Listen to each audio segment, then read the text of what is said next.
이 공간에 오니까 여러분과 더 가까워진 것 같습니다. 예, 앞뒤가 짧아서 여러분 이게 몇 석 같아 보여요?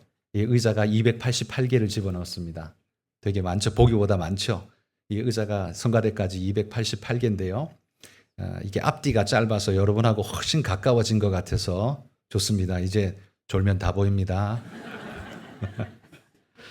자, 오늘 맥추절을 맞아서 맥추절 말씀 함께 나누겠습니다. 자, 우리가 절기를 이해하려면요, 이스라엘의 농사를 좀 이해해야 합니다. 이스라엘에는 추수를 3번 한다고 합니다. 4, 5월에 보리 추수를 하고 6, 7월에 밀 추수를 하고 9, 10월에 과일과 포도를 추수한다고 합니다. 절기는 이들 주요 작물의 추수 때하고 관련이 있죠. 이를 위해서 우리가 이 시기를 한번 머릿속에 그림으로 한번 달력을 그림으로 한번 봤으면 합니다. 자, 기본이 되는 우리의 달력, 태양력을 한번 보시면 한번 띄워줘 보십시오. 자, 이걸 이제 기본으로 우리 달력이에요. 1월부터 12월까지 달력인데 유대인들의 민간력을 보면 우리하고 달력이 좀 차이가 나죠? 우리는 1월 중순쯤부터 거기는 5월부터 일단 시작을 하죠. 물론 5월부터 시작하는 게 아니라 우리 1월에 거기는 5월쯤 된다는 소리입니다. 이렇게 차이가 좀 있는데 유대 민간력이 이렇게 진행됩니다. 유대인들은 애굽에서 종살이 하다가 400년 종살이 하다가 나왔기 때문에 그들이 무슨 달력을 썼겠습니까? 애굽에서 쓰던 걸 그대로 쓸 수밖에 없었겠죠. 그래서 그들의 달 개념은 애굽에서 쓰던 개념을 그대로 가지고 왔을 겁니다. 그런데 하나님께서 이스라엘을 그 애굽에서 꺼내시면서 뭐라고 말했냐면 6월절 절기의 시간에 이 달을 너희 달의 첫 달이 되게 해라. 너희 해의 첫 달이 되게 해라 라고 말씀하셔서 이게 달력이 바뀌어 버렸습니다. 자, 유대 종교력 한번 띄워주시면, 자, 보시면 거기 시작 5월이 11월로 바뀌어 버렸죠. 그러니까 유대 민간력 7월이 유대 종교력 1월이 되었습니다. 이게 무슨 말인가 하면 하나님이 6월절 어린 양을 잡으라고 명한 그때가 이제 7월이었는데 그 7월의 때에 하나님이 말씀한 거예요. 이제부터는 이 달이 해의 첫째 달이다. 정월이 된다. 이렇게 말씀하셨어요. 그래서 종교력으로는 일반력 7월이 종교력 1월이 돼버렸다라는 말이에요. 그래서 성경에 나오는 달력은 이 종교력을 기준으로 해서 이야기가 쭉 진행됩니다. 1월을 부르는 이름이 히브리어로 아빕월이라고 부르는데요. 이 아빕이라는 건 어린 새싹 그리고 새로운 이런 뜻을 가지고 있어서 시작의 달로서의 이름을 가지고 있죠. 그런데 또 하나 이름이 있습니다. 니산월이라는 이름이 있어요. 들어보셨죠? 성경에 니산월 똑같은 달인데 왜 이름이 2개야? 이건 바벨론 포로로 끌려가고 난 다음에 바벨론식 이름을 바벨론에서는 바벨론식 언어를 쓸 테니까요. 그 언어 이름이 이제는 쓰이기 시작해서 니산월이라고도 부릅니다. 그래서 성경에 보면 아비벌이라고 부르기도 하고 정어를 어떤 데 가면 니산월이라고 부르기도 한다는 겁니다. 그냥 참고용으로 제가 띄워드렸고요. 또 한 번 더 엔터해 주시면 자, 우리 오늘 살펴볼 절기가 어디쯤 위치하는가를 대략 제가 선으로 그냥 보여드립니다. 작아가지고 잘 안 보이시죠? 대충 감을 잡아보십시오. 성경에 보면 1월 14일을 6월절로 삼으셨습니다. 1월 14일. 그런데 그때가 우리 달력으로 태양력 우리 달력으로는 언제쯤이냐면 3월 4월 그 어간입니다. 정확하게 언제다라고 딱 말할 수는 없는데요. 3월 4월 그 어간쯤이 6월절입니다. 그리고 그 6월절을 지내고 50일이 지난 다음에 맥추절이 옵니다.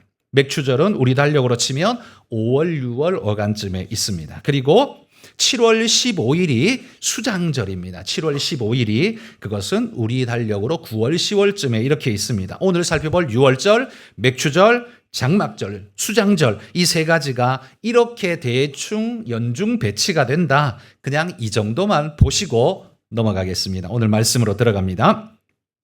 자, 이스라엘에는요, 절기가 7개가 있습니다. 그런데 그 중에서 큰 절기가 3개가 있습니다. 이 큰 절기 3개에는 이스라엘의 모든 남자들이 다 성전에 올라와서 예배를 드리라 이렇게 말씀하셨습니다. 이 대표적인 3절기가 뭐냐 하면 6월절, 맥추절, 수장절입니다. 오늘 우리가 읽은 본문에 나오는 세 절기예요. 절기가 뭐냐 하면 절기는 한마디로 기념일이죠. 기념일. 여러분 대나무가 쭉 뻗어서 그렇게 곧게 끝까지 올라갈 수 있는 이유는 중간중간에 마디가 생겨서 그걸 붙잡아 주기 때문에 그것이 위로 계속해서 곧게 올라갈 수 있는 힘이 있죠. 마치 절기는 우리 흘러가는 시간의 마디와 같은 역할을 해서 우리에게 그 시간의 의미, 그 시간의 가치를 줘서 다음 시간이 의미 있게 만들도록 붙잡아주는 역할을 합니다. 그래서 절기가 우리 1년 속에는 여러 개의 절기가 끼어 들어가죠. 그게 우리 인생에 의미를 주는 그리고 기념하는 바로 그런 역할을 하는 거죠. 자, 오늘 이스라엘의 절기 세 가지를 한번 간단하게 공부해 보자면 유월절, 이 첫 번째 절기인 유월절은 이스라엘의 정체성을 형성하는 가장 중요한 절기입니다. 유대 종교력으로는 아비벌 혹은 니산월이라고도 하는 그 달의 14일입니다. 이 달에 하나님께서 어린 양을 잡아서 문설주와 문인방에 피를 발라 대속, 장자의 대속이 일어나고 그리고는 애굽의 바로 왕의 아들이 죽음으로써 너흰 다 나가라 그러는 바람에 이스라엘이 출애굽할 수 있었죠. 그래서 이스라엘이 이스라엘 될 수 있었던 그 가장 중요한 정체성의 절기가 유월절입니다. 이 유월절은 유대 일반력으로는 아까 7월이라고 했죠. 그런데 하나님이 자 이때부터가 시작이야. 자 여기서부터 이제 계산하는 거야 라고 하나님이 말씀하셔서 이스라엘은 이 유월절이 정월달로 잡고 가게 되었습니다. 우리 달로 치면 3, 4월 봄에 해당하는 시간이에요. 자, 두 번째 맥추절이 있습니다. 맥추절은요. 이 유월절을 지나서 7일 한 주간 이 7일이 7번 지나가면 7일이 7번 지나가면 맞이하게 되는 절기 그게 맥추절이었습니다. 이때쯤이 뭐냐 하면 보리추수가 끝나는 때였거든요. 이 유월절을 지나고 보리추수를 시작하는데 이 맥추절 때쯤 되면 보리추수가 다 완료되어서 하나님께 감사의 추수 감사의 제사를 드리는 절기 이게 맥추절입니다. 그런데 이 맥추절은요 이름이 여러 개가 있습니다. 아까도 이야기했듯이 한 주간 7일이 7번 지나가야 오는 절기 그래서 77절이라고도 부르고요. 그 다음에 7일이 7번 지나가고 그 다음 날이 맥추절이에요. 그러면 7일이 7번 지나가고 그 다음 날이면 이게 며칠째예요? 50일째가 되죠. 그래서 오순절이라고 부르게 되는 겁니다. 그런데 여러분 오순절이라는 단어는 구약 성경에 안 나옵니다. 신약에만 나옵니다. 그러니까 구약에는 오순절이라는 개념이 없다는 거죠. 근데 이게 언제 생겼냐 하면 신약 들어오기 전 구약과 신약 사이에 그때 이 오순절이라는 말이 생겨납니다. 이게 왜 생겼냐 하면 구약 성경은 히브리어로만 되어 있습니다. 그리고 경전, 성경은 감히 누가 함부로 번역하거나 누가 뺏겨 쓰거나 못합니다. 오직 랍비들만 그 일을 할 수가 있잖아요. 서기관들이. 그런데 다른 언어로 바꾸지 않았는데 예수님이 오시기 전에 이 이스라엘이 로마 그 이전에 헬라 이런 지배를 받으면서 이제 힘이 없어지죠. 그래서 이집트의 왕이 알렉산드리아에 거대한 도서관을 지어놓고 여기에 세상의 모든 책을 집어넣으리라 했는데 못 넣는 게 한 개 있었어요. 유대인의 경전, 성경이 못 들어간 거예요. 그래서 여기다 성경을 넣고 싶다.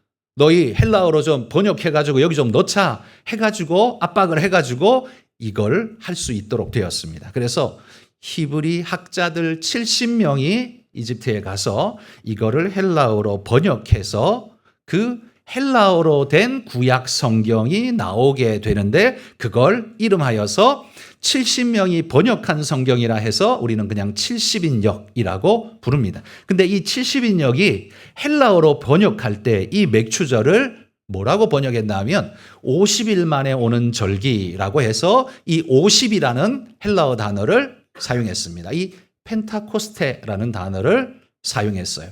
그때부터 50일 만에 오는 절기 그래서 오순절이라는 이름이 쓰이게 되었습니다. 그런데 사실 오순절이라는 이 절기는 유대인들에게는요. 이건 맥추절과 칠칠절은 곡식 추수 후에 오는 의미로서의 절기 이름이지만 오순절은 조금 달랐습니다. 오순절은 모세가 출애굽한 후에 50일 만에 시내산에서 하나님 앞에 50일 만에 율법을 받은 날을 기념하여 받은 날, 이걸 오순절이라고 그들은 기념하는 거예요. 생각해 보십시오. 이스라엘이 출애굽한 거하고 유월절은 사실 거의 같은 날이죠. 그죠? 유월절 보내고 그 다음 날 너희 다 나가라 그래가지고 나왔잖아요. 그러니까 유월절과 출애굽은 거의 비슷한 날에 시작됩니다. 그렇게 출애굽해서 그들이 나와서 시내산까지 와서 시내산에 모세가 율법을 받으러 올라간 날이 언제냐면 자, 출애굽기 19장 1절 같이 한번 읽어봅시다. 읽습니다. 이스라엘 자손이 애굽 땅을 떠난 지 3개월 되던 날 그들이 시내 광야에 이르니라. 3개월이 되는 날 이르렀대요. 3개월. 그럼 90일인가? 그게 아니라 그 6월절이 있었던 당월을 그냥 1개월로 그냥 계산한 거예요. 그 달 14일에 출발해서 그 다음 달 그리고 그 다음 달 요게 이제 세 번째 달인 거예요. 근데 세 번째 달 시작하는 초기에 시내산에 도착했기 때문에 1월 14일부터 한 달 지나 그 다음 달 초순경 이게 날짜가 얼만큼이냐 하면 한 50일 된다. 50일 정도일 것이다. 그래서 이것이 오순절이 하나님의 율법을 받은 것을 기념하는 절기로 그들은 그렇게 의미를 짓습니다. 그러니까 그들이 하나님 앞에 율법 받은 것을 기념하며 오순절이라는 걸 절기로, 그러니까 오순절, 맥추절, 칠칠절 이건 추수와 함께 율법 받은 은혜의 축복을 기념하는 절기다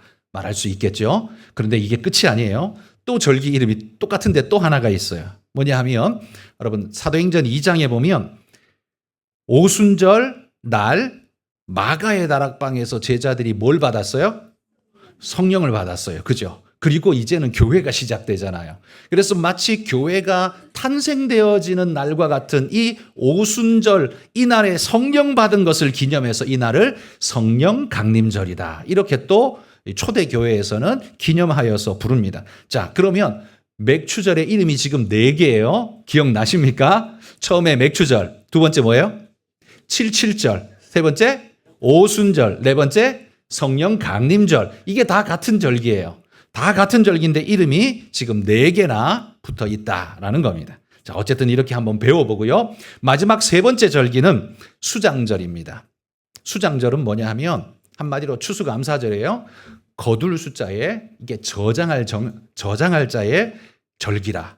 거두어서 저장하는 절기. 이게 수장절입니다. 자, 신명기 16장 13절 읽어봅시다.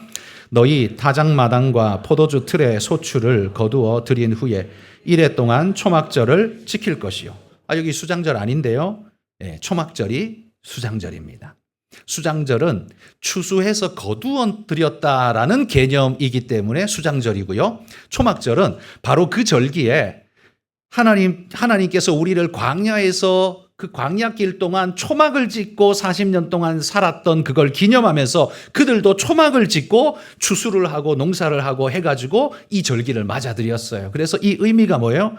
초막절이라고 부르는 것도 거기에 같은 의미로 쓰이는 겁니다. 장막절도 마찬가지 의미고요. 그래서 수장절, 초막절, 장막절 이건 같은 날을 의미합니다. 자, 이렇게 이스라엘에는 중요한 3대 절기가 있는데 이때에는 이스라엘 남자들이 모두 예루살렘에 올라와서 예배해야 했습니다. 이게 왜 중요하냐 하면 이것이 바로 이스라엘의 정체성을 지켜내는 굉장히 중요한 요소였기 때문이에요. 1년에 3번씩 올라와서 참여할 때마다 자신이 이스라엘 백성이라는 것, 하나님의 백성이라는 걸 다시 한번 공고히 하고 돌아가기 때문에 하나님은 이 세 절기를 의미 있게 만들었어요. 마치 아버지 생신날에는 다 가족들 다 모아서 식사 자리에 함께 식사하는 것 같은 그런 모습이 이 절기에 하나님 앞에 나와서 예배하는 바로 이 모습이었던 거예요. 그런데 문제가 생겼습니다. 이스라엘이 팔레스타인 안에 땅 안에 살 때에는요, 전부 거기만 모여 살 때에는 뭐 기껏해야 며칠이면 예루살렘 올라갈 수 있으니까 거기 1년에 3번 모이는 게 뭐 그렇게 어렵지 않았어요. 근데 문제는 아수르에 의해서 북이스라엘이 포로로 끌려가서 여기저기 세상에 흩어지고, 남유다가 바벨론의 포로로 끌려가서 여기저기 흩어지고, 그 다음에 이집트로 도망간 사람들이 이집트 여기저기에서 흩어져 살고, 그러니까 온 세계에 흩어져 사는 사람들, 유대인들은 새 절기에 무조건 예루살렘에 가야 되는데, 여러분 여기 바벨론에 사는 사람이 1년에 3번 예루살렘을 걸어서 가려면 1년 내도록 길바닥에 있어야 되는 거겠죠. 그렇죠? 집에 못 살아요. 왔다 갔다 1년 내도록 해야 될 겁니다. 그러니까 이게 현실적으로 불가능해지니까 예수님 초기 시대처럼 이 가까이 왔을 때는 의미가 좀 완화시켜서 1년에 적어도 한 번 이상은 예루살렘에 올라와서 예배해라. 이렇게 의미가 조금 바뀌게 되죠. 예수님도 예루살렘에 자주 올라갔죠. 12살 때 예루살렘에 올라가서 성경학자들하고 막 토론했던 이야기가 누가복음에 기록되어 있지 않습니까?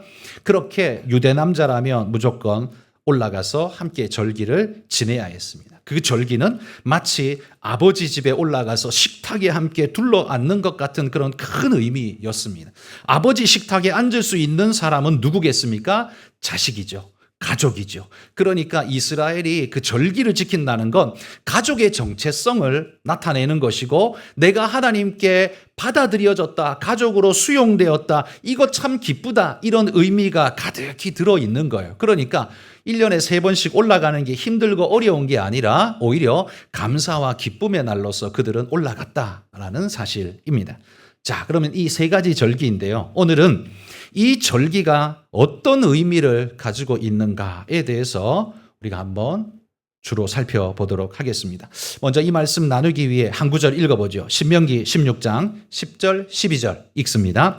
내 하나님 여호와 앞에 77절을 지키되 내 하나님 여호와께서 내게 복을 주신 대로 내 힘을 헤아려 자원하는 예물을 드리고, 너와 내 자녀와 노비와 내 성중에 있는 레위인과 및 너희 중에 있는 객과 고아와 과부가 함께 내 하나님 여호와께서 자기의 이름을 두시려고 택하신 곳에서 내 하나님 여호와 앞에서 즐거워할지니라. 너는 애굽에서 종되었던 것을 기억하고 이 규례를 지켜 행할지니라. 자, 이 말씀은 77절에 대한 말씀인데 절기 전체의 샘플로 말씀을 놓고 우리가 한번 살펴보겠습니다. 절기의 의미라고 하면 저는 2가지 여러분에게 말씀드리고자 합니다. 첫 번째 절기의 의미는 감사입니다. 감사. 방금 읽은 구절 앞부분에 이렇게 말합니다. 내 하나님 여호와께서 복을 주신 대로 내 힘을 헤아려 자원하는 예물을 드리고, 그러니까 이 모든 축복, 추수의 축복이 누구로부터 왔어요? 하나님으로부터 왔기에 감사 감격하면서 하나님 앞에 예물을 드리며 그 반응을 보이는 것, 그게 절기의 의미라는 거죠. 그러니까 이 날은 하나님께서 우리에게 주신 복에 감사하며 감사의 예물을 드리는 날, 이게 바로 77절 그리고 유월절, 수장절, 이런 절기가 되었다는 거예요. 그러니까 하나님께서 오늘을 살아갈 수 있는 양식을 주셔서 우리의 생명이 유지될 수 있도록 하시는 하나님께 감사하는 시간, 그게 바로 절기의 의미라는 겁니다. 그러니 여러분 한번 생각해 보십시오. 불신자들은 이 절기를 지킬까요? 안 지키겠죠. 왜? 하나님을 안 믿으니까 이걸 지킬 이유가 없는 거예요. 왜? 이 절기를 지키는 조건이 뭡니까? 하나님이 내게 생명을 주시고 먹을 것을 주시고 주셨다는 걸 인정하는 자만이 이 절기를 지키지 않겠습니까? 그러니까 여러분이 신앙인이라면 이 절기를 지켜야 될까요? 안 지켜야 될까요? 지켜야 돼요. 왜? 그게 바로 하나님 앞에 믿음의 반응이거든요. 하나님이 내게 내 생명을 주셨습니다. 하나님이 내게 먹을 걸 주셨습니다. 하나님이 나를 인도하셨습니다. 라는 그 삶의 고백이 절기로 나타나는 거예요. 그러니까 여러분, 이건 우리에게 굉장히 중요한 일이죠. 그러나 불신자들은 그들이 힘써 벌어 먹고 살 수 있는 그 모든 것 자기 힘으로 했다라고 하죠. 그런데 거기에서 약간 딴 사람에게 영광을 돌린다면 그들은 이렇게 말하죠. 조상님이 돌보셨다. 이렇게 말하죠. 그래서 추석에 추수하고 난 다음에 추석에는 조상들께 제사를 지내잖아요. 그리고 그 감사를 표하잖아요. 물론 여러분, 우리는 그리스도인들도 조상에 대한 감사를 가져야 합니다. 왜냐하면 그분들이 없이 어떻게 우리가 있습니까? 그러니 당연히 조상들에 대한 감사는 반드시 우리 그리스도인들도 가져야 합니다. 그렇지만 조상들이 우리의 예배의 대상이 되는 것은 아닙니다. 감사의 대상은 될 수 있지만 예배의 대상은 될 수 없습니다. 왜냐하면요, 여러분, 일반인들이 조상님들이 돌보셔서 우리 자식이 대학에 잘 갔다, 기업이 잘 성장한다, 돈 많이 벌었다, 이런 말을 쓰는데 사실은 조상님은 미안하지만 돌아가신 조상님은 돌볼 능력이 없습니다. 어떻게 해줄 능력이 없습니다. 우리를 찾아와서 뭘 할 수도 없고요. 그저 우리를 지켜보는 것 외에는 아마 못할 겁니다. 어떻게 그렇게 말씀할 수 있습니까? 근거가 있습니까? 근거가 있어요. 예수님의 말씀에 근거가 있습니다. 누가복음 16장 25절 26절 읽어봅시다. 아브라함이 이르되 예 너는 살았을 때에 좋은 것을 받았고 나사로는 고난을 받았으니 이것을 기억하라. 이제 그는 여기서 위로를 받고 너는 괴로움을 받느니라. 그뿐 아니라 너희와 우리 사이에 큰 구렁텅이가 놓여 있어 여기서 너희에게 건너가고자 하되 갈 수 없고 거기서 우리에게 건너올 수도 없게 하였느니라. 자, 이게 예수님께서 하신 비유거든요. 그러니까 예수님의 말씀이에요. 근데 예수님이 말합니다. 너희와 우리 사이에, 지금 화자는 일명 하나님의 세계에 계시고 지금 그 말을 대화를 나누는 이 상대방은 이 땅의 세계의 이야기를 지금 하고 있죠. 그 사이에 뭐가 있다고요? 큰 구렁텅이가 있다, 이렇게 표현합니다. 그러니까 건널 수 있는 간극이 있는 거예요. 그러니까 죽은 사람이 이 간극을 건너서 세상으로 가가지고 내 후손들을 도와주리라 하고 뭘 할 수 있느냐? 못한다는 거예요. 못한다는 겁니다. 건너갈 수도 없고 건너올 수도 없다라고 선명하게 이야기를 하고 있습니다. 자, 그렇다면 우리가 하는 제사, 그리고 우리가 귀신이라고 말하는 그 신령한 뭔가가 자꾸 있는 것 같은 그건 뭡니까? 질문할 수 있죠. 그건 여러분 조상신이 아니고 조상을 사칭하는 마귀의 졸개들 귀신입니다. 귀신입니다. 그렇기 때문에 기독교에서는 제사를 드리지 않고 우리 조상의 그 모든 일에 감사하면서 추도 예배를 드립니다. 추도 예배는요, 조상에게는 감사를 돌리지만 예배의 영광은 오직 하나님께만 돌립니다. 조상은 우리의 예배의 대상이 되는 게 아니라 감사의 대상이고 예배의 대상은 오직 하나님이시라는 거예요. 근데 여러분 이렇게 한번 생각해 보십시오. 만약에 조상이 돌보셔서 후손인 나에게 복을 주셔서 내가 돈을 많이 벌었다. 그러면 이 돈은 누구 겁니까? 내 거죠. 조상이 도와서 내가 벌었으니까 어쨌든 내 거죠. 내게 됐어요. 내 마음대로 써도 됩니까? 안 됩니까? 누구 줄 필요 있습니까? 없습니까? 없습니다. 뭐 줄 수도 있지만 줄 필요 없습니다. 내가 다 써도 되고 그건 내 겁니다. 유산으로 생각해 보십시오. 부모님이 내게 유산 줬으면 딴 사람한테 주나요? 안 주죠. 오직 내 거죠. 그런 개념이죠. 그런데 여러분, 우리가 하나님께 받은 건 그런 개념이 아닙니다. 우리가 하나님께 은사를 받고 축복을 받은 건요, 감사의 개념으로 우리는 생각해야 합니다. 우리에게 주신 축복은 조상이 내게 준 게 아니라 하나님께서 우리를 이 땅에 살아가면서 살 수 있는 사명과 함께 능력, 거기다가 은사를 주셔서 우리로 이 땅을 살게 하신 거예요. 이 축복을 우리가 하나님께 받은 겁니다. 그러므로 조상이 복 주셔서 누린 건 독식의 축복이 될 수 있겠지만 그리스도인이 받은, 하나님께로부터 받은 축복은 독식의 축복이 아니라 감사 그리고 나눔의 축복이 되어져야 옳다는 겁니다. 여러분, 기독교가 우리 대한민국에 들어와서 구한말 복음이 전달되어 들어와서 이 교회가 세운 것은, 이 기독교가 들어와서 세운 건 교회만 세운 게 아닙니다. 뭣도 세웠어요? 학교도 세웠고 병원도 세웠어요. 그렇죠? 병원, 학교, 교회 세 가지를 세웠습니다. 교회가 와서 교회만 세운 게 아니에요.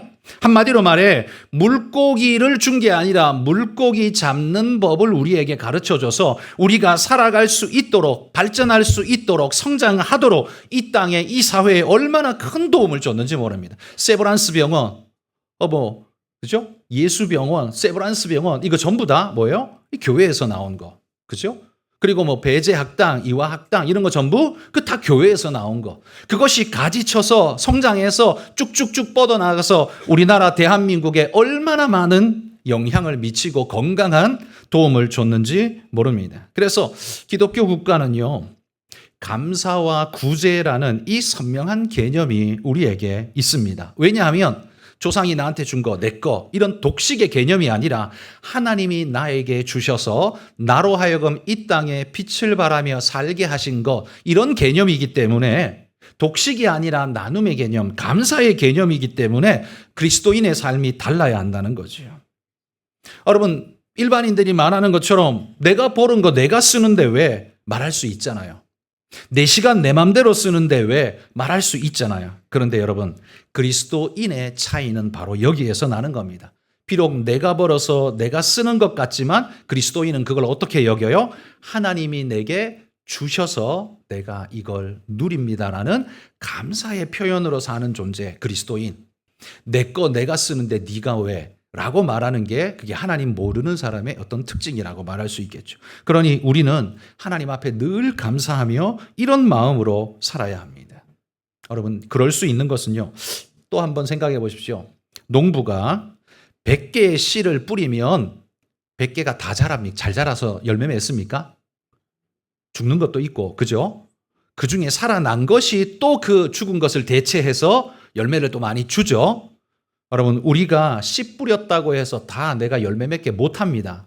내 능력이 그 가능합니까? 씨 뿌리는 것까지는 농부가 할 수 있어도 그 다음에 하나님이 비를 주시지 않으면 헛일이고, 바람을 주시지 않으면 그 헛일이고, 밤낮에 기온차로 연걸어가게 하지 않으시면 그 또 헛일이고, 나머지는요, 농부가 할 수 있는 건 씨 뿌리는 거지만 나머지는 다 하나님이 주셔야 되는 거예요.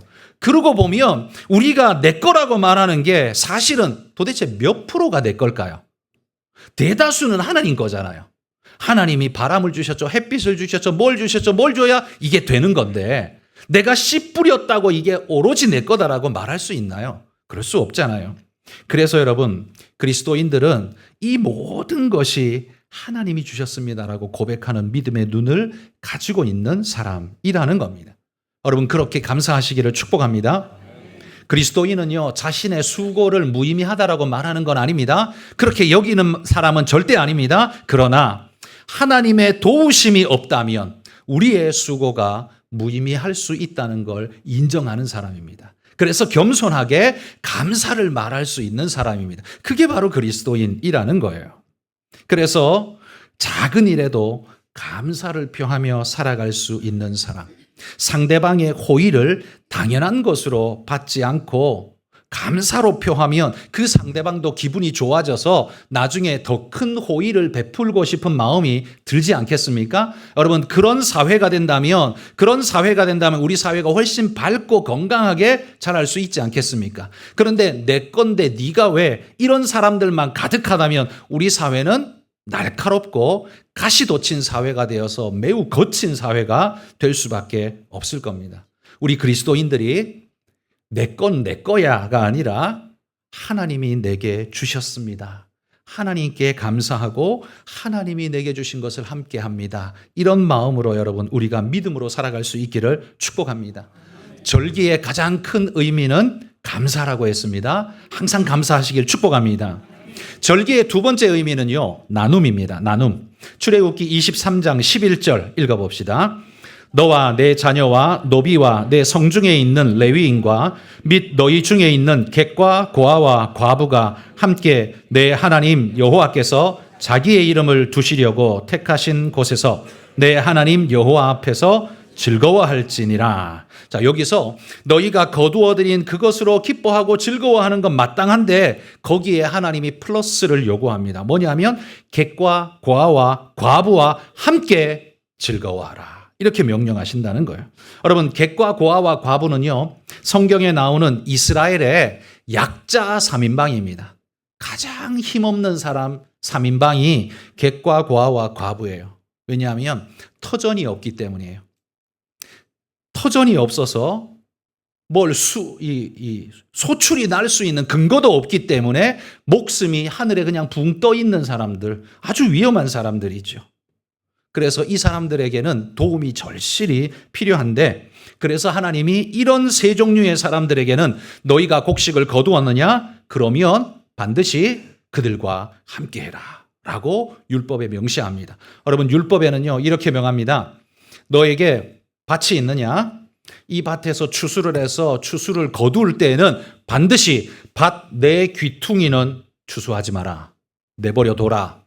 그건 누구 거예요? 객과 고아와 과부 거다. 이 땅이 네 거라고 해서 다 100%싹 추수하면 안 된다. 귀퉁이, 내 귀퉁이는 남겨둬라.